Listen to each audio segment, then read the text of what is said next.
क्या आप जानते हैं कि देवताओं का भी एक रेस्ट मोड होता है?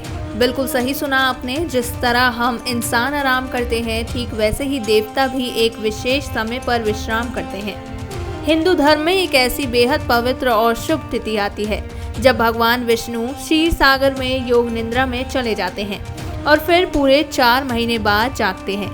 ये दिन कहलाता है देवशयनी एकादशी और इसका महत्व केवल एक उपवास या पूजा तक सीमित नहीं है। यह दिन पूरे चतुर्मास की शुरुआत का प्रतीक होता है। वो 4 पावन महीने जिसमें शुभ कार्यों को विराम दिया जाता है और साधना, संयम और भक्ति का विशेष पालन किया जाता है। इस साल यानी 2025 में देवशयनी एकादशी 6 जुलाई रविवार को पड़ रही है।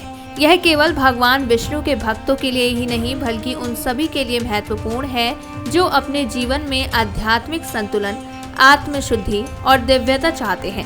इस एकादशी को महा एकादशी, हरिशयनी एकादशी और सर्व पापहारी एकादशी जैसे नामों से भी जाना जाता है। अलग अलग भाषाओं और परंपराओं में इसकी मान्यता है और इसका जिक्र कई पुराणों में बड़े गौरव से किया गया है।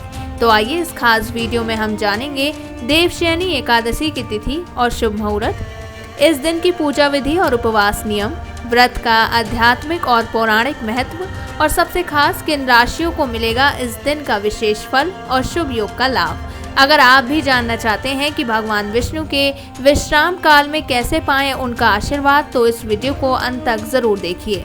हरिओम, जय श्री हरि। सबसे पहले बात करते हैं देवशयनी एकादशी 2025 की तिथि और पारण के समय की, जो व्रत करने वालों के लिए सबसे महत्वपूर्ण जानकारी होती है।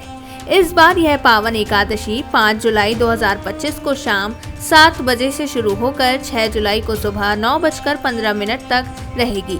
यानी व्रत करने वाले भक्त 6 जुलाई को पूरे दिन उपवास करेंगे और नियम पूर्वक पूजन करेंगे। अब बात करें व्रत पारण यानी उपवास खोलने के शुभ समय की, तो यह 7 जुलाई की सुबह 5:29 से लेकर 10:07 तक रहेगा। इस दौरान व्रत का पारण करना अत्यंत पुण्यकारी माना जाता है। ध्यान रहे कि पारण सही समय पर ना किया जाए तो व्रत का फल अधूरा रह सकता है। इस विशेष एकादशी को केवल देवशयनी ही नहीं बल्कि महा एकादशी और सर्व पापहारी एकादशी जैसे नामों से भी जाना जाता है। यह सभी नाम इसके महत्व को और भी गहरा बनाते हैं। तेलुगु परंपरा में इसे थोली एकादशी कहा जाता है, जिसका अर्थ होता है पहली और सबसे पवित्र एकादशी। ऐसा माना जाता है कि वर्ष की 24 एकादशियों में से यह एकादशी सबसे अधिक पुण्यदायिनी है और इसका व्रत रखने से जन्म जन्मांतर के पाप भी नष्ट हो जाते हैं। इस दिन का शुभ योग और दिव्यता इसे एक विशेष आध्यात्मिक अवसर बनाते हैं, जो आत्मशुद्धि, भक्ति और मोक्ष की ओर ले जाने वाला मार्ग है।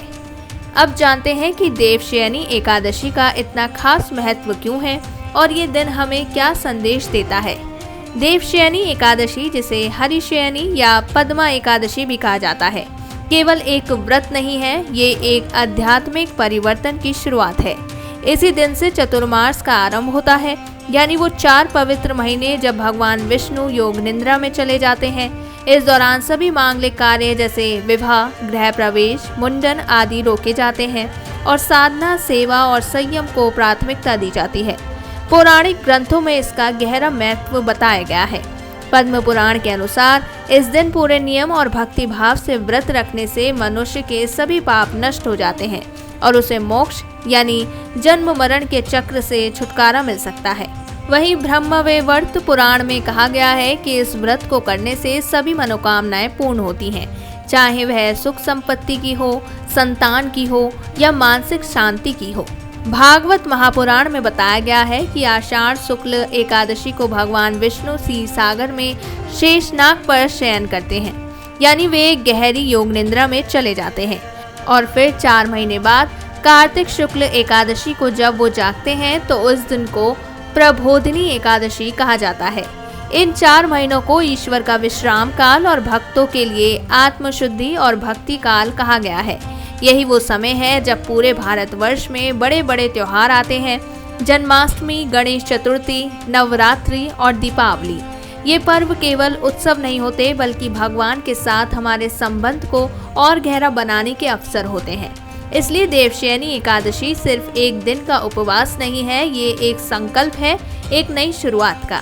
एक ऐसा समय जब हम खुद को सुधारने, संयमित करने और भगवान की ओर एक कदम और बढ़ाने का संकल्प लेते हैं। तो अगर आप भी जीवन में शांति, शक्ति और कृपा चाहते हैं तो इस एकादशी को जरूर मनाएं, पूरी श्रद्धा और नियम से। अब जानते हैं कि देवशयनी एकादशी की पूजा कैसे करनी चाहिए ताकि हमें भगवान विष्णु की विशेष कृपा प्राप्त हो सके। इस विशेष व्रत की तैयारी दशमी तिथि से शुरू हो जाती है। इस दिन से ही व्रतधारी व्यक्ति तामसिक चीजें जैसे मांस, मच्छी, मसूर की दाल, प्याज, लहसुन और अधिक नमक आदि का त्याग कर देता है। जमीन पर सोना, संयमित आहार लेना, झूठ बोलने और क्रोध से बचना, ये सब इस व्रत की पवित्रता बनाए रखने के आवश्यक नियम है।